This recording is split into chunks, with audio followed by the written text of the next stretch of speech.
Justamente vamos a hablar de COVID. El tema específico son las variantes, que yo sé que nos sigue preocupando muchísimo a todos y sigue siendo un tema del que todos hablamos. Así que invitamos al especialista en infectología y medicina interna del Hospital México, el doctor Álvaro Avilés, quien por fortuna está con nosotros aquí sentado, y le quiero agradecer, doctor, por estar acompañándonos hoy. Gracias, buen día. Más bien soy yo el que les quiero agradecer a ustedes la oportunidad de servir junto con ustedes a este pueblo para que salgamos adelante. ¿Verdad? Es la única forma. Doctor, en repetidas ocasiones hemos escuchado hablar de estas nuevas variantes y quiero comenzar preguntándoles si efectivamente lo que se sabe hasta el momento es que sí, ciertamente son más contagiosas del virus original que conocimos. Bueno, tal vez, don Randall, vayamos un poquito para atrás. Cualquier ser vivo busca adaptarse para perpetuar su existencia. Lo que sucede es que hay una escuela filosófica que dice que los virus no necesariamente están vivos, porque parte de la definición de que un ser vivo tiene que nacer, crecer, metabolizar, reproducirse y morir. Los virus pues no hacen eso. Los virus esclavizan a las células y las obligan a producir lo que ellos necesitan para perpetuarse. Desde ese punto de vista, por la estructura y naturaleza del virus, es posible que ocurran fallas en las copias, que es lo que llamamos mutaciones. Algunas son accidentales y tienden a la eliminación de esos productos, pero otras les permiten adaptarse con mayor facilidad al hospedero, entendiendo por hospedero aquel ser vivo que los alberga y les permite su reproducción. Pues bien, el virus SARS-CoV-2 no está exento de este comportamiento. Hay registradas más de 2.000, 3.000 mutaciones diferentes, y para esto hay que recordar que el virus, que es una secuencia de material genético, está compuesto por una lectura de por lo menos, llamamos entre comillas, 30.000 letras diferentes, que lo que busca es codificar, que lo que busca es dar la biblioteca de información necesaria para que la replicación sea adecuada y correcta. En esas 30.000 letras se han registrado más de 2.000, tal vez 3.000 diferentes mutaciones. Estas han sido clasificadas como algunas que son de preocupación, otras que son de interés y otras que son de vigilancia. De las que son de preocupación, en este momento, se han reconocido 3 o 4 grupos importantes. Una de las primeras en diciembre en Inglaterra, luego una en Sudáfrica, la brasileña, y ahora que ha estado muy sobre el tapete, la variante india, que tiene la peculiaridad de tener 2 mutaciones coexistiendo al mismo tiempo. De lo que se sabe hasta ahora, partiendo de que es una enfermedad sumamente novedosa y que no ha transcurrido tiempo suficiente para tener todo el conocimiento necesario, la información recolectada evidencia que sí parece que es más probable que se transmita más fácilmente. Sobre todo la británica dice que hay reportes de 50-55% de facilidad en su transmisión. Mayor transmisión, quiero decir, un 50% en comparación con las formas originales. La mortalidad no necesariamente tiene que ser mayor, porque no depende solo del virus, sino depende de lo que hagamos los hospederos, nuestra distancia, nuestra higiene, nuestras cosas básicas, sin tener que llegar todavía a la vacunación. Doctor, ¿y hay certeza de cuántas de estas variantes ya circulan en Costa Rica? Claro que sí. Las autoridades en el gobierno y particularmente a través del INCIENSA realizan una serie de vigilancias que probablemente la mayoría de la gente no tiene idea, pero se hace vigilancia sindrómica, se hace vigilancia de microorganismos para ver cuáles son los que están circulando frecuentemente, y no solamente por SARS-CoV-2, por influenza y otros virus respiratorios. Pero en el caso particular del SARS-CoV-2 se está haciendo lo que se llama vigilancia genómica. Eso consiste en que se seleccionan muestras de personas que han tenido comportamientos inusuales fuera de lo esperable y se tamiza con una serie de criterios. Estas muestras son enviadas al INCIENSA, y en INCIENSA lo que hacen es descomponer la lectura de todo el material genético del virus y comparar contra una plantilla original, para que nosotros en este momento sepamos que en Costa Rica hay cocirculación de la cepa original, de la variante original, más la variante británica, más la variante surafricana y la variante brasileña. También ya hay en América reportes de que hay circulación de la cepa india, y hay reportes en México, y en Panamá, de modo que será cuestión de horas o días para que puedan ser reconocidas en Costa Rica. Sin embargo, como le digo, eso no necesariamente significa que ya el Armagedón se nos vino encima, porque de la mano con el reconocimiento de la vigilancia sindrómica y genómica van las conductas precautorias y las conductas de educación. Bueno, no se los dije al principio, pero ustedes saben que aquí nos encanta que ustedes nos ayuden a hacer las entrevistas. Entonces, si tienen alguna duda, el doctor sabe, como ya lo han podido ver en reiteradas ocasiones, sabe mucho del tema y está en toda la disposición de contestarlas. Buscan el Facebook, buscan la publicación, allí escriben su pregunta, o también está disponible el 6087-7777, que es el número de WhatsApp para sus preguntas en video. Nos dicen cómo se llaman, desde dónde nos están viendo y cuál es la pregunta, así, ojalá en 30 segundos para poderle dar chance a todas las personas. Quería preguntarle, doctor, ¿cuál es el tiempo de transmisión del virus? Porque se decía antes que nos podíamos contagiar en 8 minutos, ahora dicen que en 4. 4 minutos de exposición al virus. ¿Esto es así, tan rápido? Podría ser rápido, podría ser así, pero se necesita reunir una serie de circunstancias que son a las que se les ha apostado en todo momento. Para que una persona se contagie, primero tiene que estar susceptible. Estar en un ambiente poco ventilado o cerrado, en una distancia más cercana que la recomendada para evitar el problema, y sin protección respiratoria en su boca, en su nariz. Entonces aquí, don Randall, yo quisiera hacer una acotación. No importa si es en 8 o en 4 minutos, porque eso significaría que estamos irrespetando los cuidados básicos, que son absoluta y únicamente responsabilidad de nosotros. Si ya durante 14, 15 meses nos han pedido, casi que implorado, distancia, barreras, higiene, no es justificable pensar en que voy a requerir 8 minutos o 4 minutos, porque eso se traduce en negligencia, en irrespeto, en inobservancia. Y sé que las palabras pueden ser muy pesadas, pero las cosas se tienen que decir claramente. El éxito de la contención de esta pandemia no ocurre en los hospitales, ocurre fuera de ellos, en la comunidad, en el autobús, en el comercio, en el supermercado. Entonces, si yo logro decir, tardé 4 minutos u 8 minutos, al final de cuentas yo lo que estoy diciendo es, yo fallé y esto es culpa mía. Claro. Doctor, voy a pedirle que me regale un minutito porque quiero aclarar una cosa con respecto a esta campaña de vacunación que acabamos de anunciar. Tal vez, Jorge, sería importante volver a poner el número.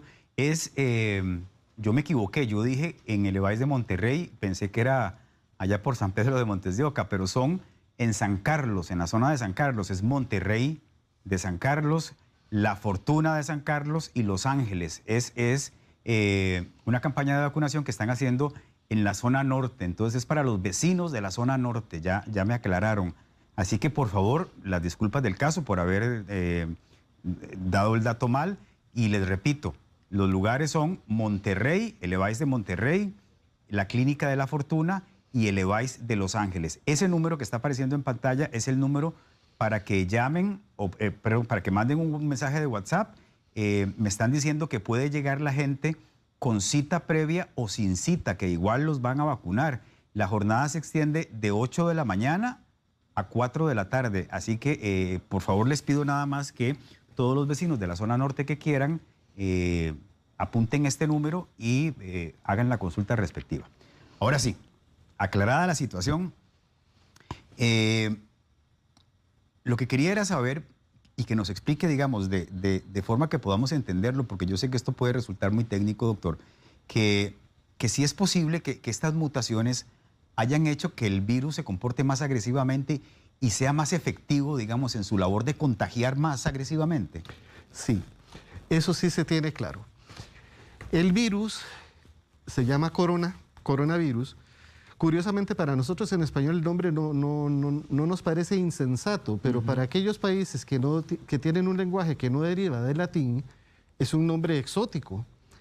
Estas espigas en su superficie, que es lo que a la micrografía electrónica parece la corona, son las anclas, son una mezcla de 3 proteínas diferentes que exponen diferentes estructuras que son las que usan para anclarse.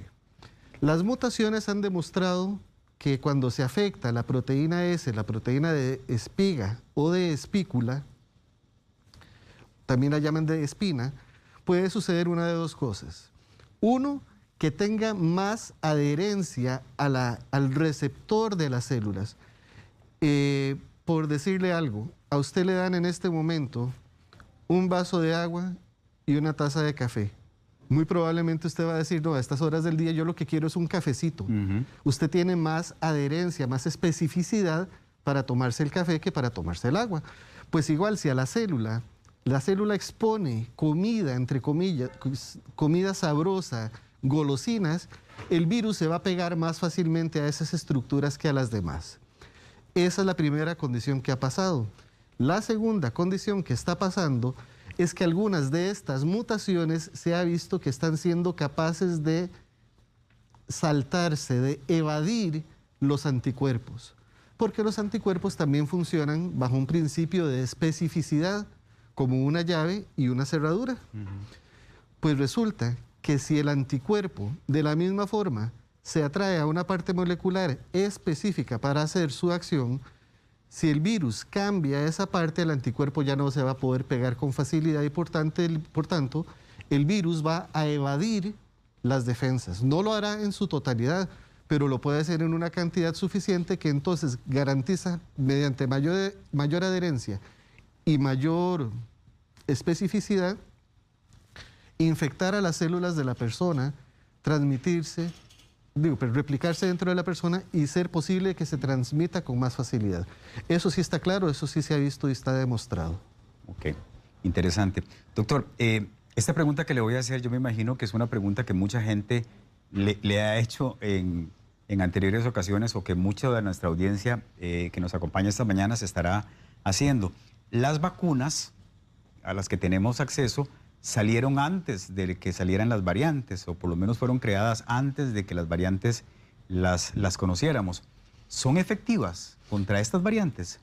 Partiendo, don Randall, de lo mismo que le dije antes, de que estamos hablando de una enfermedad sumamente novedosa, en la que el pecado principal que estamos enfrentando es la falta de tiempo para generar información suficiente y sobre todo confiable, los estudios actuales han demostrado que por lo menos 2 vacunas están siendo efectivas contra las cepas cuando las han retado. Y muy honorable, porque al estar de por medio vidas humanas, estas industrias no han tenido pelos en la lengua para decir si mi vacuna se vio un poquito afectada. Por lo menos los reportes indican que Pfizer, BioNTech, Moderna están logrando ser suficientemente efectivas. Ya no en el porcentaje original que habían dicho, pero sí un poquito menos. Y una de las vacunas chinas, ellos sí dijeron, tenemos una reducción en sensibilidad. En un estudio que desgraciadamente fue muy pequeño, para que la información salga rápido, los estudios son pequeños, son acelerados, en Sudáfrica se vio que la variante surafricana no estaba siendo satisfactoriamente cubierta por Astra-Oxford, y eso fue lo que motivó para que, mientras en Sudáfrica tomaban esa decisión, en los países nórdicos también tomaran la de ellos de decir, ya no solamente por el riesgo de coágulo, sino por efectividad, voy a prescindir de este tipo de vacunas. Sin embargo, esos datos, don Randall, no son absolutos y yo no quisiera que nuestro pueblo creyera que estamos hablando santa palabra. En ciencia la información cambia día con día y cambia con base en la información que se está recolectando en forma dinámica en tiempo real. Estos temas yo los he estado revisando y le puedo decir que de semana a semana hay reportes de vacunas que me dicen, estaba en 95, bajé a 93, el otro estaba en 60, subió a 68.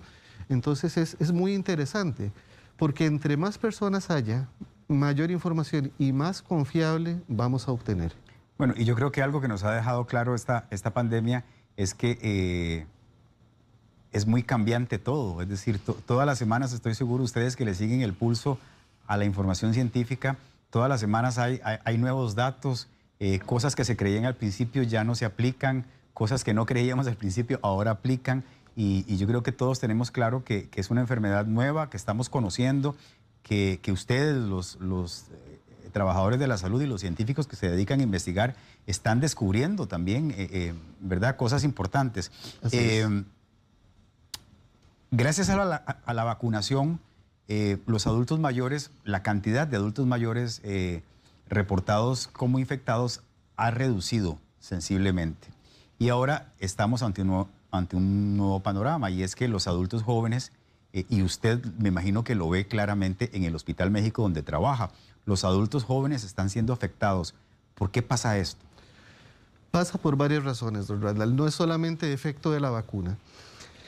Lo decía usted muy bien, al inicio teníamos una información, y si la gente quiere un ejemplo más concreto, recuerden cuando al inicio decían no use mascarilla y después todo el mundo tuvo que decir usemos mascarilla. Claro. Esa dinámica la gente tal vez no terminó de entender que cuando se decía que no, era porque no había información suficiente, y es que en ciencia trabajamos con base en evidencia objetiva. No podemos estar inventando. Cuando la población adulta mayor empezó a fracasar en meses anteriores, sucede que disminuyó por un lado el número de susceptibles, y ahora estamos haciendo que disminuya más ese número de susceptibles al vacunar a esta población. Entonces, inevitablemente estamos desplazando el victimazgo a los grupos más jóvenes, que en este caso afecta a los adultos jóvenes, a los adultos maduros, que de paso son la principal fuerza de producción en el país. Y cuando usted ve que la gente dolorosamente no ha hecho caso a las recomendaciones y acude a conglomeraciones, no usa mascarilla, se va de fiesta, hace mejengas, yo lo entiendo muy bien, todos tenemos esa necesidad. Yo creo que todos estamos cansados de no poder hacer lo que solíamos hacer. Pero este exceso de confianza, decían los abuelos, rompe el saco. Sucede que al desplazar la población susceptible de los adultos mayores, que tenían la mayor cantidad de gravedades, a los adultos maduros y a los adultos jóvenes, vimos que se nos llenaron los hospitales simplemente porque la proporción de personas en este grupo de edad es muchísimo mayor que la proporción de personas adultas mayores en la sociedad, y no solamente costarricense, sino a nivel mundial. Además, es el grupo que tiende a quebrar más las reglas. Yo no sanciono que una persona tenga una necesidad. Lo que me duele es que haya antepuesto un poco egoístamente ciertas cosas que se pudieron haber dejado para después, porque como fui egoísta yo y tal vez pudo haber sido egoísta usted, resulta que fueron egoístas miles de personas que acudieron a las mismas playas, que hicieron presas en carretera, que se han ido a fiestas clandestinas. Estamos dejando de ser una sociedad responsable. Y en esas conglomeraciones, al haber personas susceptibles y facilitarse el contagio, es cuando nosotros hemos venido a ver que la Caja y el Ministerio, haciendo esfuerzos grandes para la coordinación, aumentaron el número de camas para atender pacientes graves. Y esto es algo que, en lo personal, yo creo que la gente ha entendido mal. Don Randall, no es el hecho de tener una cama, es que la cama va de la mano con personal especializado. Por supuesto. O intensivistas o internistas que estén acostumbrados al manejo del paciente crítico. Personal de enfermería especializado, porque gracias a Dios este país tiene muchos profesionales en enfermería, pero tienen diferentes áreas de acción. Y yo no le puedo pedir a una persona que no ha tenido práctica que asuma una responsabilidad de esta naturaleza en el área médica, en el área de enfermería o lo que sea. No tenemos equipos suficientes.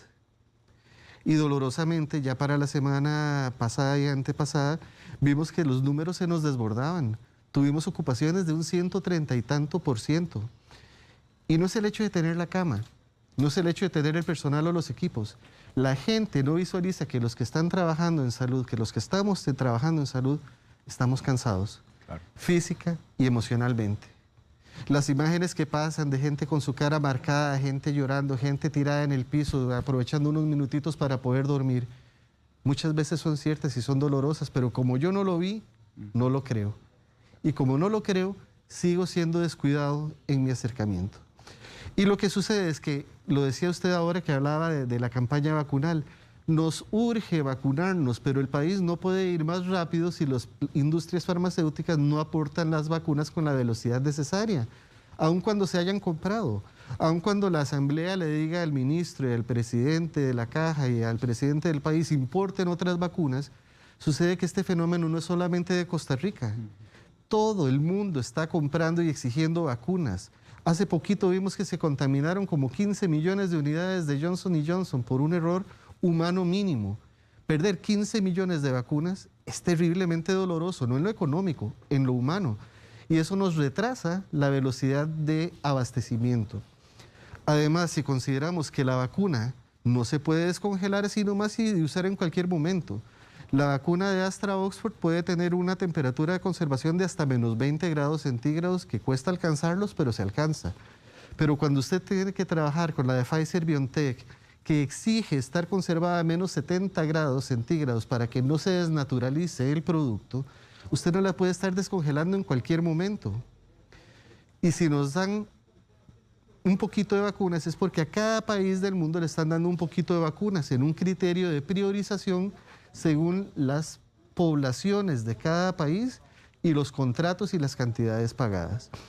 Nuestro país tiene un sistema de salud envidiable, de orgullo, de los 3 mejores del mundo, pero no podemos hacer magia si no nos dan los insumos con los cuales trabajar. En el momento en que tengamos las vacunas, vacunamos a todo el mundo. Pero ¿qué sí podemos hacer en este momento? Y perdón si estoy siendo muy reiterativo y ojalá que no sea cansado para usted y para la audiencia. Para nada, no se preocupe. Lo que sí podemos hacer, muchas gracias, don Ronald, lo que sí podemos y debemos hacer es bajo un principio de compasión y de respeto mantener la distancia. ¿Por qué compasión? Porque yo puedo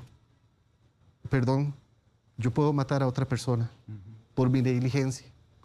No es que el virus lo mató, es que yo lo contagié porque yo me fui de fiesta, yo me fui de mejenga, yo hice lo que sabía que no tenía que hacer. Y cuando usted le pregunta a las personas jóvenes que están internadas, ¿por qué?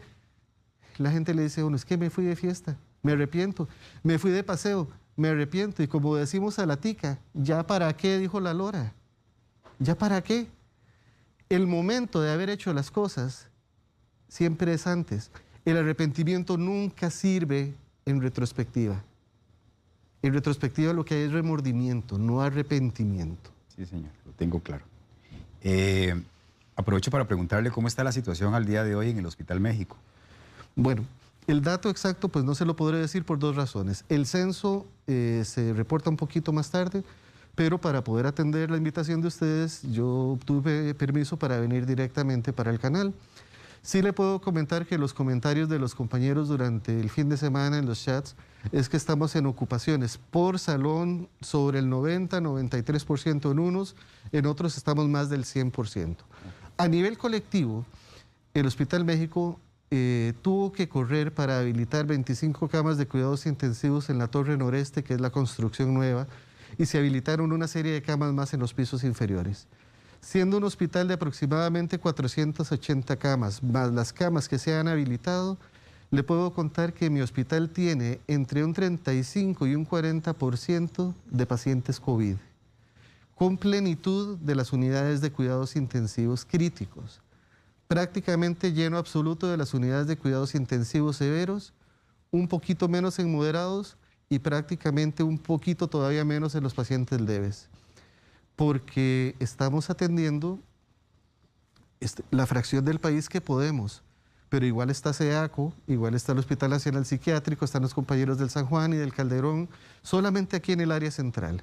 La periferia, y aquí yo quisiera enviar un abrazo fraterno y un respeto a la lealtad, al honor de los compañeros que trabajan todos en salud, medicina, enfermería, asistentes, porque ellos en la periferia han hecho lo posible para que el centro no termine de colapsar y casi nunca se les tiene a ellos en cuenta. Muy bien. Doctor, quiero aprovechar estos últimos 5 minutos que nos quedan para contestar algunas preguntas que nos están haciendo y que son bien interesantes. Sí, señor. Me dice Thais que hay mucha gente preguntando por la posibilidad de volverse a contagiar una vez que uno ya tuvo el virus. Por ejemplo, le voy a leer esta consulta que en ese sentido nos hace Dayan Araya.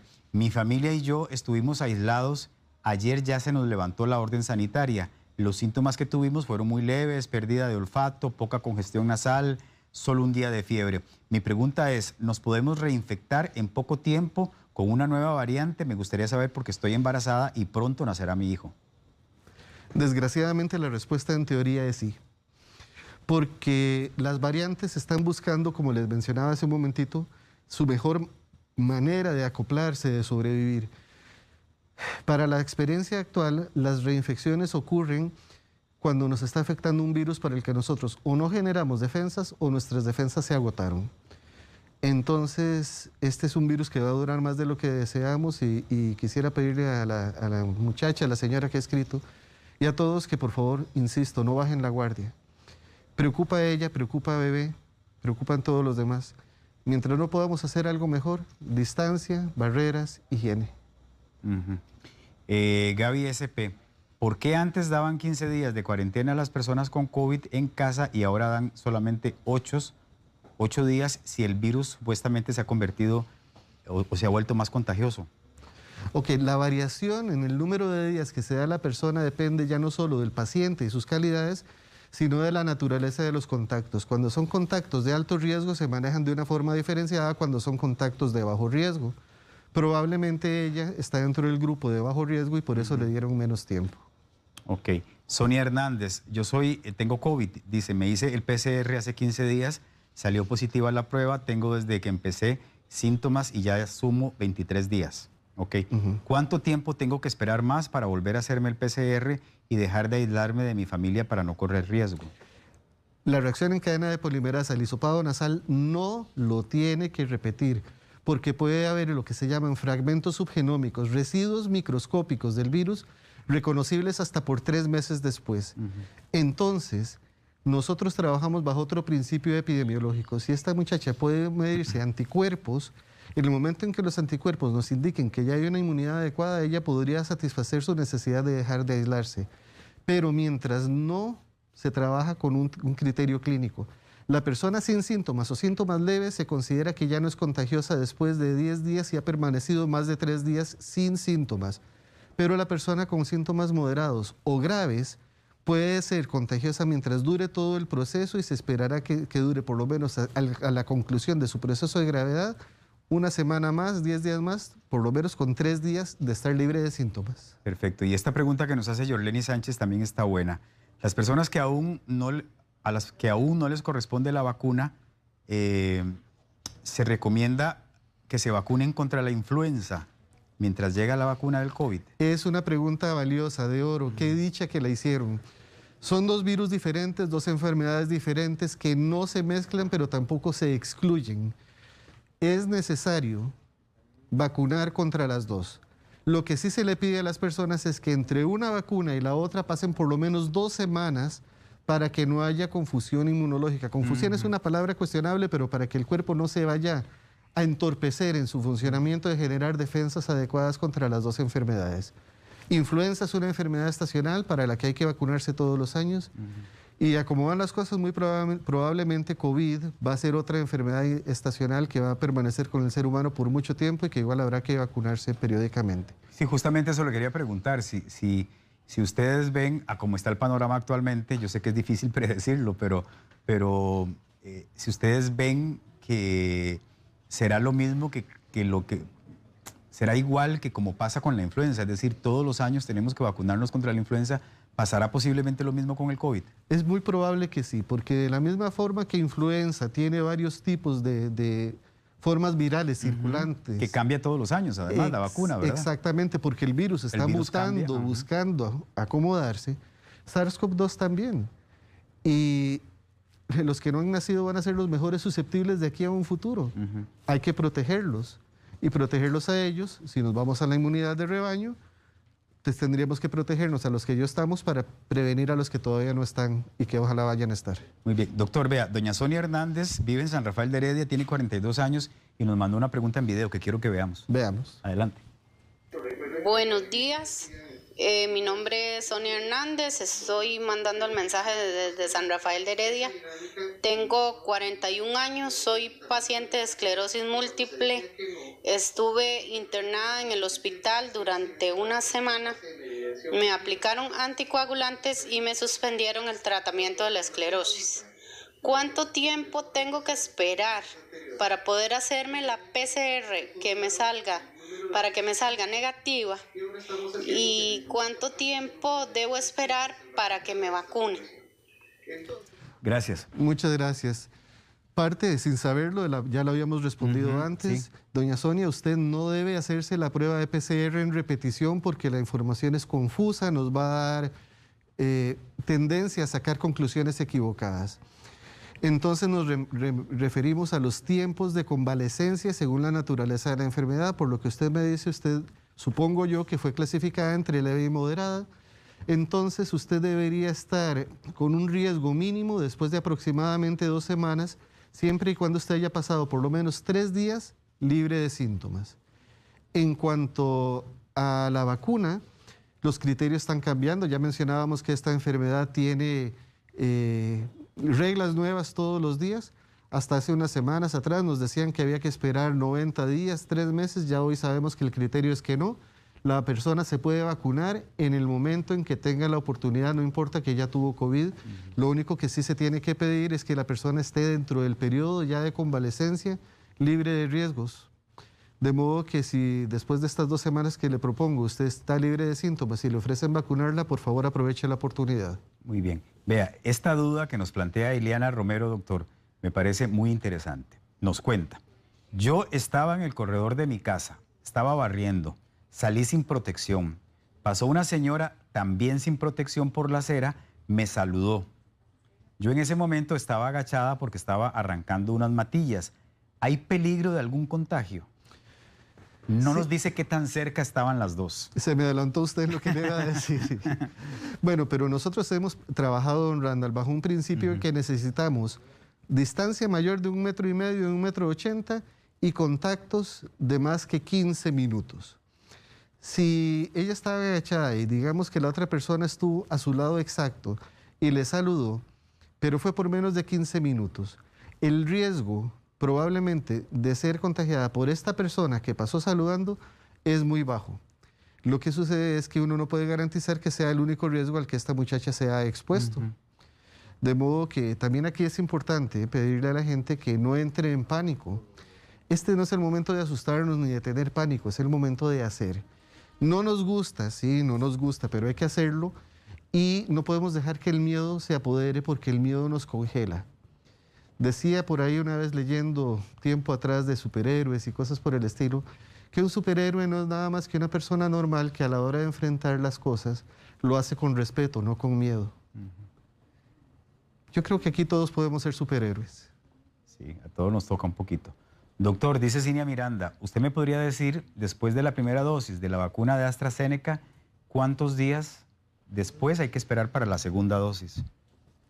AstraZeneca tiene una posición que permite vacunar entre 4 y 12 semanas después. La decisión de 12 semanas después fue muy propia del gobierno estadounidense porque ellos buscaban aumentar la cantidad de primera cobertura. La decisión aquí en Costa Rica, tengo entendido que es aplicarla a 4 semanas. No hay una desventaja entre aplicar entre 4, 6, 8 o 12 semanas porque más bien lo que se llama la inmunogénesis, la producción de anticuerpos, se va a reforzar igualmente. Lo que sí es importante es considerar que una persona se va a considerar adecuadamente vacunada por lo menos 2 semanas después de haber completado la segunda dosis. Y recordar que a pesar de la vacuna, las personas podemos infectarnos y muy probablemente podemos transmitir y contagiar. De modo que estar vacunado no es una garantía para andar sin mascarilla y andar haciendo loco. Esto no se ha acabado. Sí. Doctor, ya para cerrar, ¿cómo ve usted el panorama? Que me imagino que también es otra pregunta que le hacen mucho, ¿verdad? Porque la gente, como usted dijo al principio de la entrevista, todos estamos un poquito cansados, sabemos que hay que seguirnos cuidando, que esto va para largo según lo que escuchamos. Creo que nadie al principio creyó que todavía 1 año y 4 meses después íbamos a estar en esta situación. Muchos creímos que era una cosa de unos cuantos meses y resultó que no es así. Quiero hacerle esta pregunta en 2 vías. Primero, si usted considera con su experiencia y con lo que ve en el hospital todos los días que ya lo peor de esta ola pasó o todavía podemos esperar esta semana y la próxima que el panorama empeore, y cómo ve la situación en general. Ok. La primera pregunta es muy dolorosa. Yo creo que no nos podemos llamar a engaños y por mucho que necesitamos esperanza, no podemos dejar de despegar los pies de la tierra. Tenemos que estar muy bien anclados. Estamos viendo resultados prácticamente entre 10 y 14 días después de los eventos. De modo que yo creo que todavía falta de esta ola, faltan momentos muy duros, momentos muy difíciles de describir. No solo porque no hayan sucedido, sino porque ya no sabe uno cómo reaccionar ante cierto tipo de cosas. Cuando usted ve que de los 3.500 muertos, 3.600 que hemos perdido en esta guerra, por lo menos 500 han sido manejados en mi hospital. Cuando usted ve que el hospital se satura, que la gente no nos ayuda, que se nos agotan los medicamentos, yo creo que tenemos que estar atentos y por mucho que deseemos que esto mejore, tenemos que aceptar que los momentos que vienen van a ser momentos muy exiguos, momentos muy difíciles y hay que estar preparados para eso. Es preferible prepararse y no gastarlo que estar desprevenido y después pagar un precio muy alto. Y en ese sentido, la segunda pregunta, don Randall, ¿cómo lo veo? Yo veo que esto va para el rato, no solamente por la presencia del virus, sino por el comportamiento de las personas. Las personas tenemos inteligencia, pero parece que a veces no queremos usarla. Somos egoístas, somos cortoplacistas. Todo esto está sucediendo porque la gente no ayuda. Y mientras la gente no quiere ayudar, no solamente en Costa Rica, en todo el mundo, esto va a durar más de lo que necesitemos. La historia de las pandemias nos ha demostrado que hay dos momentos importantes. El momento candente, pero las secuelas.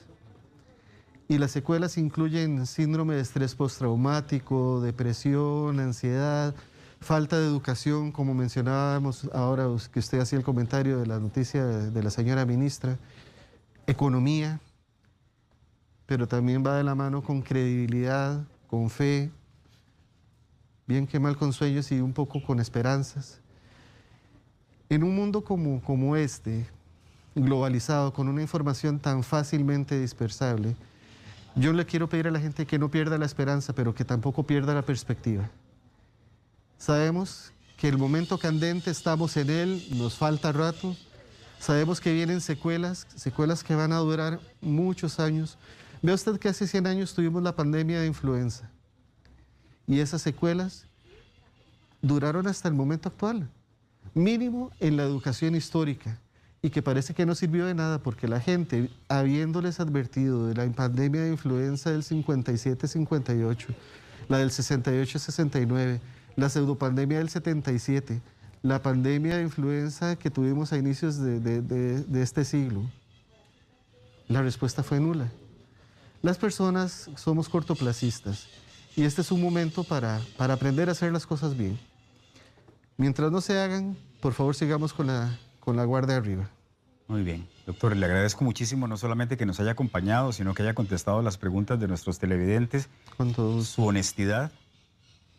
Yo sé que no debe ser fácil hablar con esa claridad con la que usted está hablando y agradecerle a usted y a través suyo a todas las personas que trabajan en esa primera línea que llaman las autoridades salvando vidas, porque eso es lo que hacen, libran una verdadera batalla por la vida todos los días. Así que gracias de parte de todos nosotros. Es el doctor Álvaro Avilés del Hospital México. Recuerde que usted puede repasar esta entrevista en teletica.com más adelante ahora en la mañana. Gracias, doctor. Hasta luego. Pase muy buen día. Usted también. Y felicitaciones por su trabajo.